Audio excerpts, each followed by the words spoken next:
Avui prepararem unes rosquilles tradicionals. És el moment ideal per cridar els nens a que ens ajudin a la cuina.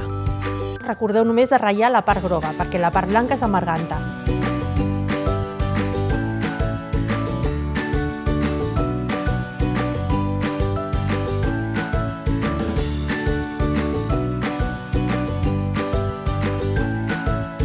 És molt important tamisar la barreja de farina, llevat i sal perquè no es faci grumolls a la massa.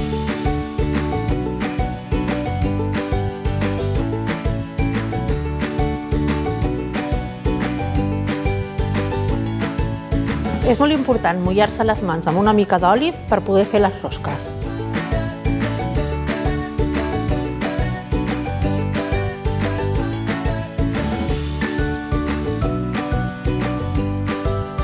Donar-li voltes amb les pinces al mig per fer-li la forma ben rodona.